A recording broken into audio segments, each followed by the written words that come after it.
Consultant சென்னையிலிருந்து. So இப்போ இன்றைக்கி பார்த்தீங்கன்னு வச்சுக்கோங்க, இந்த மாதம் வந்து இந்த டிசம்பர் மாத பலன்கள் எப்படி இருக்குன்னு நம்ம பார்க்க போகிறோம்.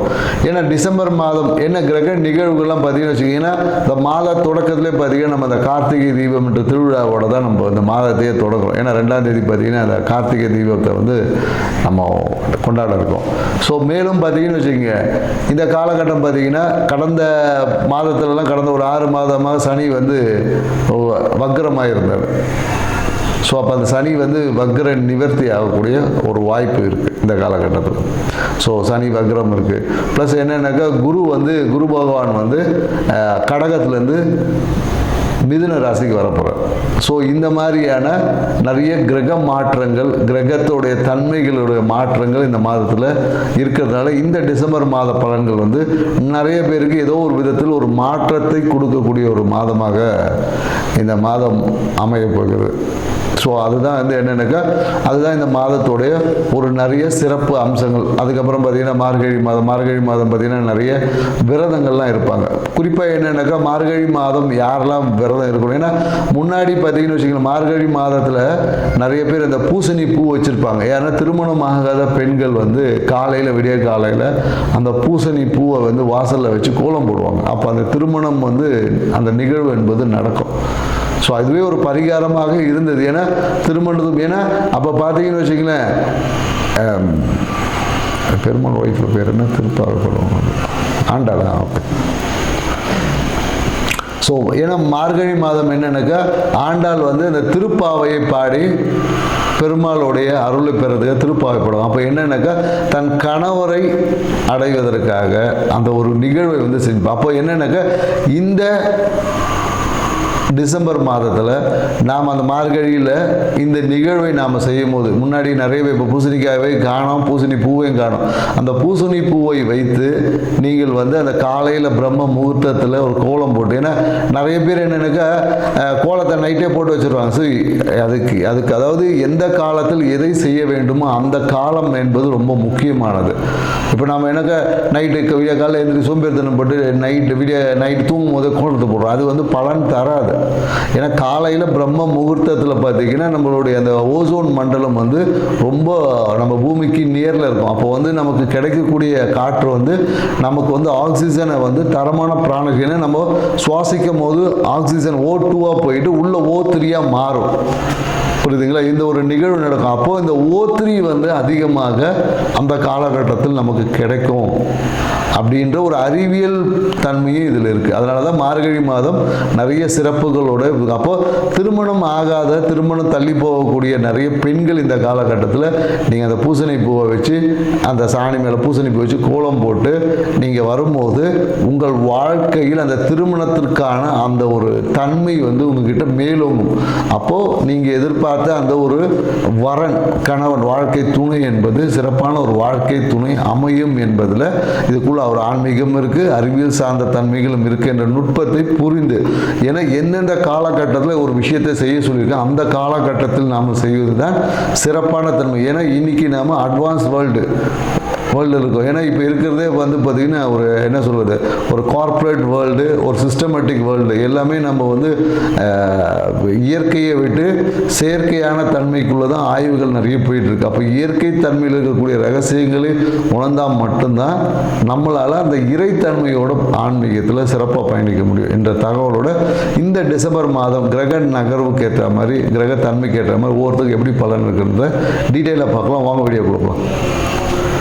ஓகே, அந்த மேட்ரு ரிஷபராசிக்காரங்கள் எப்பொழுதும் பார்த்தீங்கன்னா இந்த திருமணத்துக்கு அப்புறம் ஒரு கடன் ஏற்படக்கூடிய ஒரு ராசி தான் பார்த்து இந்த ரிஷபராசி. நிறைய ரிஷபராசிக்காரங்க வந்து திருமணத்துக்கு முன்னாடி பார்த்தீங்கன்னா ரொம்ப ஒரு நிறைய பிஸ்னஸ் மைண்டு, பிஸ்னஸில் இருப்பாங்க. ஆனால் திருமணத்துக்கு அப்புறம் இவங்களுக்கு ஏதோ ஒரு விதத்தில் ஒரு கடன் சுமை வந்து ஏற்படுது. கடன் சுமை ஏற்பட்டால் கெட்டதா அப்படின்லாம் யோசிக்காதீங்க. உண்மையாகவே கடன் வந்து நல்லதான். இல்லைன்னு வச்சுக்கிங்களேன், உங்களுக்கு உடல் ரீதியான ஹார்மோன் பிரச்சனை வந்துடும். ஸோ அதனால் கடன் வந்து அளவாக இருந்துச்சுன்னா நல்ல கடன் தான் அப்படின்னு நம்ம எடுத்துக்கலாம். ஏன்னா சில பேர் உங்களுக்கு என்ன கடன் தன்மை அதிகமாகும் போது நோயினுடைய வீரியம் குறைகிறது. ஸோ அதனால் கடனை அதுக்காக கடன் வாங்கிட்டேன்னு சொல்லி டெய்லியும் கடன் வாங்கிட்டு இருக்கிறது கிடையாது. ஒரு குறிப்பிட்ட சிறிய அளவு கடனாவது வச்சிருக்கணும் அப்படி என்பதுதான் ரிஷபராசிக்காரர்களுக்கு நம்ம சொல்லக்கூடிய ஒரு பரிகாரமாக கூட இதை நீங்கள் எடுத்துக்கலாம். ஸோ இந்த காலகட்டம் எப்படின்னு வச்சிங்களேன், ராசி அதிபதியான சுக்கிர பகவான் பார்த்தீங்கன்னா உங்களுக்கு 7ஆம் இடத்துல சஞ்சரிக்கார். ஸோ அப்போ 7ஆம் இடம் என்பது பார்த்தீங்கன்னா உங்கள் சூழ்நிலைகள் மூலியமாக நிறைய நல்ல விஷயங்களை அனுபவிக்க போகிறீங்க அப்படின்னு தான் சொல்ல முடியும். ஏன்னா இந்த காலகட்டத்தில் நண்பர்கள் மூலயமா நிறைய ஒரு ஆன்மீக பயணம் இருக்கும். ஸோ இந்த காலகட்டத்தில் புதிய அரசியல்வாதிகள் வந்து புதிய கூட்டணி ஒப்பந்தங்கள் இந்த காலகட்டத்தில் கிடைக்கும்.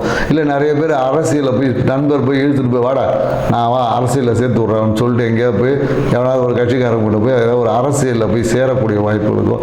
இல்லை நிறைய அரசியல்வாதிகளில் ஒரு அறிமுகம் என்பது இந்த காலகட்டத்தில் உங்களுக்கு கிடைக்க போகுது அப்படின்னு. அதே போல் என்னென்னாக்கா நிறைய அதாவது நண்பர்களோடு இருக்கும்போது சில சட்ட சிக்கல்களையும் செய்யணும். ஏன்னா சும்மா இருக்க மாட்டாங்க, ஃப்ரெண்டுனாவே நல்லதையும் செய்கிறோம் அவனாக தான் இருப்பான், ஏதாவது ஒரு சிக்கல்லையும் சில பேர் கொண்டு போய் விழுந்துருவோம். அதான் இந்த காலகட்டத்தில் தேவையில்லாமல் சட்டத்துக்கு புறம்பான விஷயங்களில் ஈடுபட்டீங்கன்னா கண்டிப்பாக சட்டம் தன் கடமையை செய்யும் என்ற ஒரு விஷயத்தையும் நீங்கள் புரிஞ்சுக்கணும். ஏன்னா இவ்வளோ நாள் வந்து பிஸ்னஸில் வந்து ஏதோ ஒரு தடை இருந்திருக்கும். பிஸ்னஸ் ஆரம்பிச்சிருப்பாங்க, அப்படியே பார்த்தீங்கன்னா கல்லில் போட்ட மாதிரி இருந்திருக்கும், கிணத்துல கல் போட்ட கதையை அப்படியே இருந்திருக்கும், ஒரு நகரம் இருக்காது. ஏன்னா இந்த காலகட்டம் அது நகர்ந்து லாபத்தை நோக்கிய பயணம் என்பது இந்த காலகட்டத்தில் இருக்குது என்பதை ரிஷபராசிக்காரன் புரிஞ்சுக்கணும். ஸோ அப்போ இந்த காலகட்டத்தில் மேலும் என்னென்னாக்கா இந்த காலகட்டத்தில் எவ்வளோ பணம் வந்தாலும் உங்களுக்கு கையில் தங்காது. ஸோ அதனால் நீங்கள் என்ன பண்ணணும்னா பணத்தை கையில் வந்து வச்சு அழகு பார்க்கணும் தயவுசெய்து ரிஷபராசிக்காரர் இந்த காலகட்டத்தில் நினைக்கக்கூடாது. அப்படி நீங்கள் நினச்சிங்கன்னா உங்கள் கையில் காசு இருக்காது.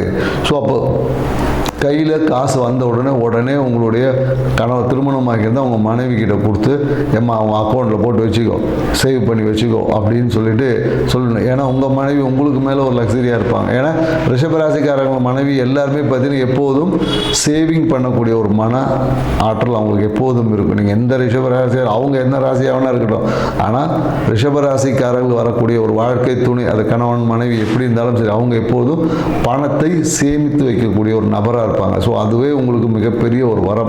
ஏன்னா அவங்க தேவையற்ற செலவுகள் எல்லாம் செய்ய மாட்டாங்க, தேவையான செலவுகளை மட்டும்தான்.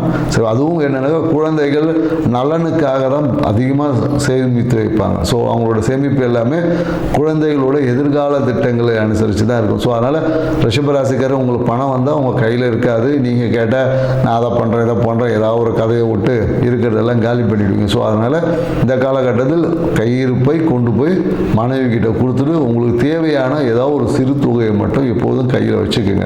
அதுதான் உங்கள் வாழ்க்கையில் நன்மையை கொடுக்கும். ஏன்னா இந்த காலகட்டத்தில் குரு நிறைய விஷயத்தை உங்களுக்கு கொடுக்க தயாராக இருக்குது. அதை நாம் ஏன்னா கிரகங்கள் எப்போதும் நமக்கு எல்லாமே நன்மைகளையும் கொடுக்கும். அந்த நன்மையை சரியாக வச்சுக்கலன்னா அது தீமையாயிடும். இப்போ என்னன்னாக்கா மழை பெய்யும் போது தண்ணியை பிடிச்சி வச்சுக்கலாம், ஒரு ஓட்ட சட்டியில் பிடிச்சி வச்சுக்கிட்டு என்ன ஆகும், பிடிச்ச தண்ணியெல்லாம் விரயமாயிடும். அதுதான் சொல்லுவேன். ஏன்னா இயற்கை நமக்கு நிறைய பொக்கிஷங்களை அள்ளி கொடுக்க தயார். அதை நம்ம தற்காத்துக்குள்ள இல்லை அதை நம்ம பிடிச்சி வச்சுக்கக்கூடிய ஒரு தன்மைக்குள்ள நாம் இல்லை என்றுதான் இங்கே ஒரு புரிதலே அப்படி தான் இருக்குது. ஸோ அதனால் அந்த விஷயங்களை புரிஞ்சுக்கிட்டாவே உங்கள் வாழ்க்கை மிக சிறப்பாக இருக்கும். ஏன்னா தொழிலில் வந்து மிக லாபகரமாக போகும். ஏன்னா தடைப்பட்ட தொழில் என்பது லாபமாக போகும்போது அதுவே மிகப்பெரிய ஒரு நன்மையை கொடுக்கும் அப்படின்ற போது. ஏன்னா ஏற்கனவே இப்போ நிறைய பேர் புதிய தொழில் தொடங்கலாம் பார்ப்பாங்க. ஆனால் என்னென்னாக்கா ஏற்கனவே நீங்கள் செய்த செயல் தான் உங்கள் வாழ்க்கையில் நன்மையை கொடுக்கும்.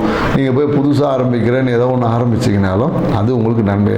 புது கம்பெனி ஆரம்பிக்கலாம், ஆனால் செய்த தொழில் பழைய தொழிலாக இருக்கணும் அப்படின்றது தான் உங்களுக்கு நம்ம சொல்லக்கூடிய விஷயம் இருக்குது. ஏன்னா இந்த காலகட்டத்தில் ஏதோ ஒரு நண்பர்கள் மூலியமாக இல்லை யாரோ ஃப்ரெண்ட்ஸ் மூலியமாக ஏதோ ஒரு சிறிய கடனும் ஏற்படும். ஸோ அதனால் அதையும் கொஞ்சம் அந்த கடன் என்பது தேவையான கடனா இல்லை தேவைக்கற்ற கடனா என்பதை புரிஞ்சுக்குங்க. அதே போல் நிறைய பேர் இந்த காலகட்டத்தில் இந்த மொபைல் நம்பர் மாற்றுறது எல்லாமே நிறைய ரிஷபராசிக்காரர் நம்பர் சேஞ்ச் பண்ணுறது இல்லை ஏதாவது நியூமரலிக்கல் சேஞ்சஸ் வந்து கண்டிப்பாக இந்த காலகட்டத்தில் நிறைய பேர் செய்ய போகிறீங்க, கண்டிப்பாக செய்வீங்க.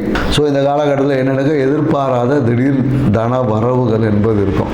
ஸோ அந்த திடீர் அதிர்ஷ்டம்ன்ற மாதிரி நிறைய பேர் எப்போதும் என்னங்க இந்த ரிஷபராசிக்காரங்க வந்து இந்த கேம்பிளிங் எங்கேயாவது ஒரு அதிர்ஷ்டத்தை நோக்கி அதிகமாக பயணிக்கக்கூடிய ராசியில் ரிஷபராசிக்காரங்க தான் ஒரு அதிகமாக இருக்கிறாங்க. ஸோ அவங்க ஏதாவது விஷயங்கள் இந்த காலத்தில் ஏதோ ஒரு கேம்பிளிங் வழியாகவோ ஏதோ ஒரு அதிர்ஷ்டம் என்பது இந்த காலத்தில் இருக்குது.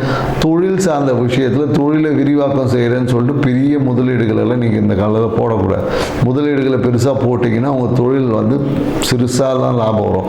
அதே சிறிய அளவு தொடங்கப்பட்ட தொழில் வந்து பெரிய லாபத்தை கொடுக்கும். ஏன்னா 10ல் ராகு பகவான் இருக்காரு. ஸோ எல்லாத்தையும் வந்து பெருசாக செய்யணும் செஞ்சுட்டு ஒன்றும் கடைசியில் கடங்காரனாக்கி விட்டுட்டு போயிடுவார். ஸோ இந்த ஒரு விஷயத்தையும் நீங்கள் புரிஞ்சுக்கணும், சரிங்களா? ஸோ இந்த காலகட்டத்தில் என்னென்னா வீடு சார்ந்த வீட்டில் பார்த்தீங்கன்னா எங்கேயாவது ஒரு வீட்டோட முகப்பில் எங்கேயாவது பார்த்தீங்கன்னா ஒரு பிளவு இல்லை உடையிறது அந்த மாதிரி ஏதாவது ஒரு விஷயங்கள் இருக்கும். சில நிறைய பேர் பார்த்தீங்கன்னா கதவை உடைச்சி மாற்றுவாங்க, சில பேர் வாசல் நிலையை மாற்றுவாங்க.